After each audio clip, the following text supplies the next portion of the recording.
भाभी तिवारी जी बोल रहे हैं ना कि अपने बिल्डिंग का एक वॉचमैन का पैर बहुत सूज गया है, चल भी नहीं पा रहा है वो तो।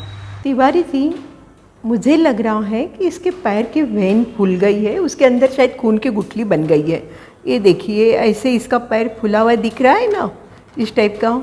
तो ये जो नली है ना, खून की वेन यानी अशुद्ध रक्तवाहिनी, इसके अंदर खून की गुठली हो गई है। अब ये खून की गुठली होगी तो क्या होगा, खून पैर से ऊपर जाने में दिक्कत आएगी और ये पैर ऐसे सूज जाएगा, जैसे आप यहाँ पे देख रहे हैं। और ये खून की गुठली यहाँ पे दिख रही है, यहाँ पे एकदम क्लियर फ्लो दिख रहा है। तो अब ये खून की गुठली अगर समझो भूल से ऊपर फेफड़े में चली गई तो शायद उसको अचानक सांस की तकलीफ भी हो सकती है। आप एक काम करो, उसको जल्दी से एडमिट करा दो सिविल में ले जाके, वहाँ पे रिपोर्ट भी हो जाएंगे, दवाइयाँ भी शुरू हो जाएगी। एडमिट कराना है तो चलो, मेरी गाड़ी में है ड्राइवर, वो ले जाएगा। ये तम्बाकू तो नहीं खाता है? भाभी, इनकी जो ड्यूटी है सिक्योरिटी की, वो 24 घंटे की भी हो जाती है, इसलिए उसको टाइम पास करने के लिए चाय भी पीते हैं और तंबाकू भी खाते हैं। यह लिपमैन के पैर की वेन ब्लॉक देख के मुझे मेरे एक पुराने पेशेंट की याद आई। 18 साल का बच्चा था, पूरा हार्ड पिंजरा, लगता होगा 10-12 साल का होगा। उसको कंटिन्यूस फिट्स आने के कारण एडमिट कराया था और तपास किया तो मालूम पड़ा उसके दिमाग के अंदर की वेनस साइनस, कि जिससे अशुद्ध रक्त आपका दिमाग से आपके हृदय की ओर या आ रहा है, वो नली के अंदर खून की गुठली बन गई है। उसका इलाज तो शुरू कर दिया था। फिर उसकी माँ को पूछा, इतनी छोटी उम्र में कैसे इसको प्रॉब्लम हो गई, कोई व्यसन तो नहीं है?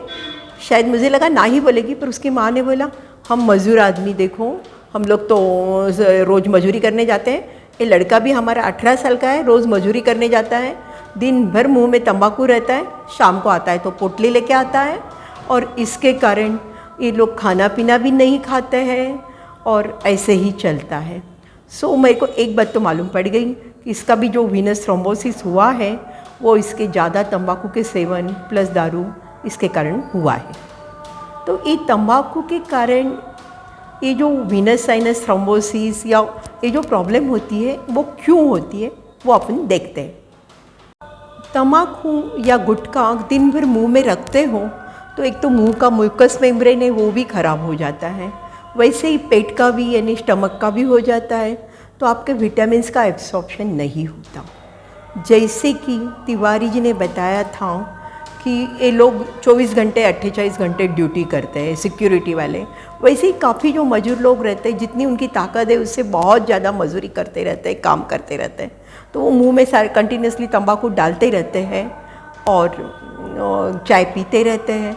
उसके कारण वो जगते भी हैं, पर उसके कारण उनकी भूख दब जाती है, और जब उनको प्रॉपर डाइट नहीं मिल रहा है तो उनमें ये न्यूट्रिशनल डिफिशिएंसी हो जाती है, फॉलिक एसिड, B12, बाकी विटामिन्स।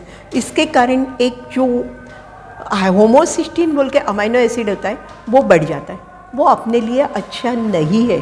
उसके कारण क्या होगा, एक तो आपके आर्टरी के अंदर या वेंस के अंदर खून बंद हो जाएगा, जैसे ये लिपमैन के हुआ था, पैर के अंदर की वेन बंद हो गई, या जो मैंने बताया था वो बच्चे के दिमाग के अंदर की वेन ब्लॉक हो गई थी, ऐसे प्रॉब्लम आ जाते हैं।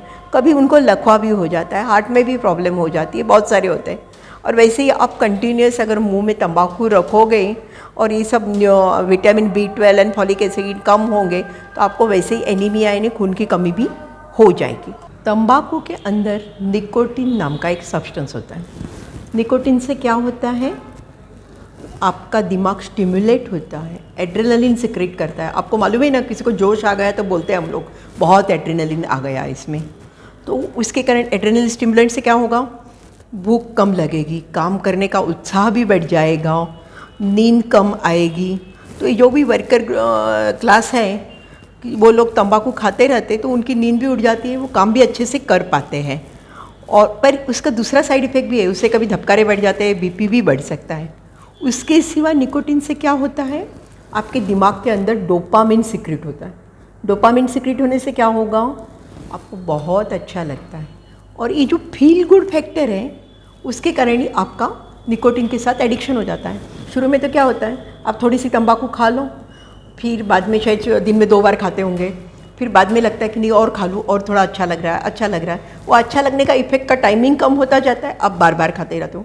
और इसमें तो काफ़ी लोगों को इतनी ज़्यादा आदत पड़ जाती है कि वो कंटिन्यूस मुंह में तंबाकू या गुटखा जो भी है रखते ही रहते हैं। लोग जो भी बीड़ी सिगरेट पीते हैं उसमें भी तो तंबाकू ही होती है, पर वो जो आपका स्मोक आपके फेफड़े में जाता है उसके कारण आपको खांसी की तकलीफ़ तो होती है, उसके सिवा कैंसर भी हो सकता है। और सबसे वर्स्ट चीज़ ये है कि वो स्मोक के कारण जो है आप जब सांस छोड़ते हो तो आपके आजू बाजू में रहने वालों को भी मिल जाता है और उसके कारण आपको जो बीमारियां हो रही है सब उनको भी हो सकती है। सो स्मोकिंग वर्स्ट थिंग। और स्मोकिंग से और एक चीज़ होती है, जो तंबाकू के साइड इफ़ेक्ट पहले मैंने बताए वो तो रहेंगे ही, उसके सिवा हाइपर विस्कोसिटी यानी खून आपका जाड़ा हो जाता है, चिपक जाता है जल्दी। जैसे अभी मैंने आपको ये बताया है, एक समझ लीजिए सादा खून है, तो इसमें क्या हो रहा है, ये देखो ये जो ब्लड भरा है वो आराम से नीचे जा रहा है क्योंकि ये नॉर्मल ब्लड है अपना। जो लोग स्मोकिंग करते हैं उनके ब्लड के अंदर प्लेटलेट जो होती है वो चिकट होती है और उनके अंदर का काफ़ी बार आरबीसी भी ज़्यादा होती है। वो चिकट प्लेटलेट होगी तो वो क्या होगी, छोटी साइज़ की आर्टरी में से जब ब्लड जाएगा तो ये देखो ये ब्लड है, ये जाने में दिक्कत थोड़ी सी आ रही है और ये जल्दी से नीचे जा नहीं रहा है, ये अंदर ही थोड़ा फंसा हुआ है, क्लॉट्स बीच में अटक रही है। ये आपको यहाँ पे दिखती है, ये यहाँ पे अटकी हुई है, यहाँ थोड़ा नीचे गया है, यहाँ थोड़ा नीचे जा रहा है। तो इस प्रकार जो नड़ियाँ है खून की बंद हो जाती है। अब ये खून की नली बंद होगी, समझो आर्टरीज बंद हो गई तो क्या होगा, लकवा हो सकता है, हार्ट अटैक आ सकता है। पैरों की नली बंद होगी तो पैरों में खून कम चलेगा, आपको चलते चलते पैर दुखेंगे, यहाँ तक कि गैंग्रीन भी हो सकता है। काफ़ी लोगों को गुटखा तंबाकू कंटिन्यूस मुंह में रखने की आदत होती है, उसके कारण मुंह की हालत एकदम ख़राब हो जाती है। देखिए मुंह खुलने में दिक्कत आ रही है, ये दांतों की हालत। आपको इसके दुष्परिणाम समझाने के लिए हमारे साथ हैं doctor Anshu Agarwal, dental surgeon MDS, और doctor Rahul Agarwal, onco surgeon, दोनों ही भोपाल से है। नमस्कार, मैं डॉक्टर राहुल अग्रवाल। नमस्ते, मैं डॉक्टर अंशु अग्रवाल। आज हम लोग मुंह के कैंसर के बारे में आपसे जानकारी साझा करेंगे। मुंह के कैंसर में जीभ के कैंसर, गाल के कैंसर, दाढ़ के कैंसर, तालू के कैंसर इंक्लूड होते हैं। ये कैंसर जो है मुख्यतः एक नॉन हीलिंग अल्सर की तरह प्रेजेंट करते हैं, जैसे कि कोई घाव बन जाए दांत निकालने के बाद, या अदरवाइज कोई छाला हो जो कि किसी इलाज की वजह से भी भर नहीं रहा हो, तब हम लोग उसमें कैंसर सस्पेक्ट करते हैं और उचित जांचों के बाद उसका इलाज किया जाता है, जिसमें कि मुख्यतः सर्जरी, ज़रूरत पड़ने पर सिकाई, रेडिएशन थेरेपी और कीमोथेरेपी भी दी जाती है। कैंसर के मुख्य कारणों में से जो है एक तो तंबाकू का सेवन और पान मसाले का सेवन, जो कि हमारे हिंदुस्तान में बहुत कॉमन है।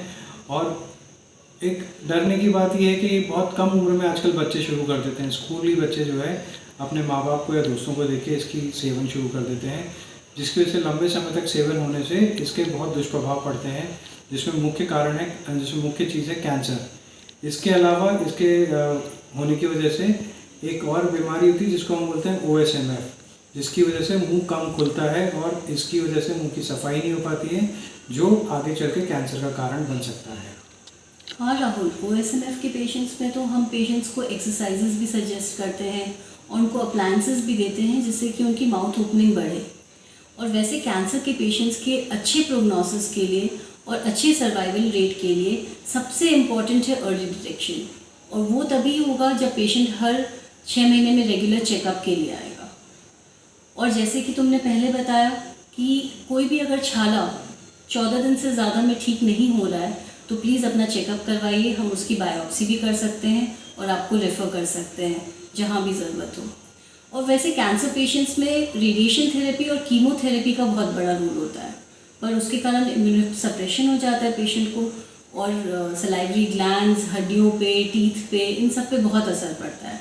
और इसके कारण अगर कोई भी डेंटल इन्फेक्शन होता है तो हमें उसे बहुत जल्दी ट्रीट करना है।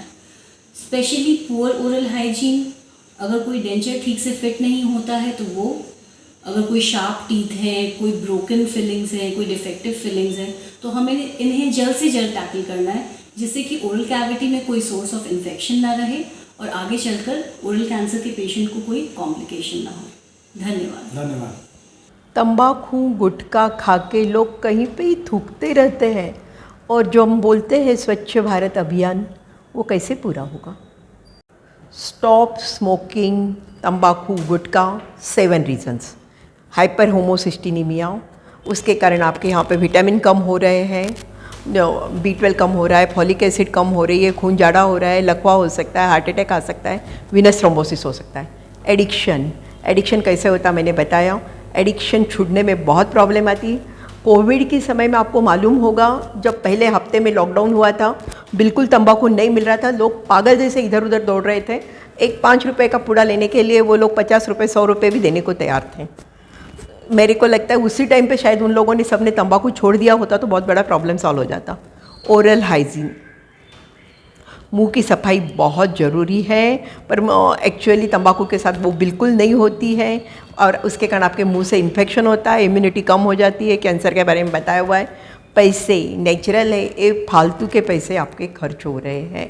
जब आप महीने के जो भी पैसे कमा रहे हो उसमें 150-200 रुपये आपके ऐसे ही जा रहे हैं कि जिससे आपको ना फ़ायदा हो रहा है, ना आपके फैमिली को नहीं हो रहा है, ना आप खाने पीने पे अच्छी तरह से बोलो, फ्रूट्स पे बोलो, या कोई चीज़ पे खर्चा कर पा रहे हो, तब क्या फ़ायदा। एंड मोस्टली टोबैको का व्यसन जो होता है, टोबैको लोअर क्लास में बहुत ज़्यादा है, गुटखा अपर क्लास में है, और लोअर क्लास में एक्चुअली न्यूट्रिशनल प्रॉब्लम भी बहुत ज़्यादा होती है, इसलिए उन लोगों को मुंह के प्रॉब्लम एंड बाकी सब बहुत ज़्यादा हो जाता है। इसलिए please stop smoking before it's toxic. अपने बच्चों को गुटखा तंबाकू से बचाने के लिए आपके घर में आप किसी को ही गुटखा तंबाकू लाने मत दीजिए, और जहाँ तक तो हो सके जो भी आजू बाजू में ले रहे हैं उनको सबको छुड़वाने की कोशिश कीजिए। Thank you.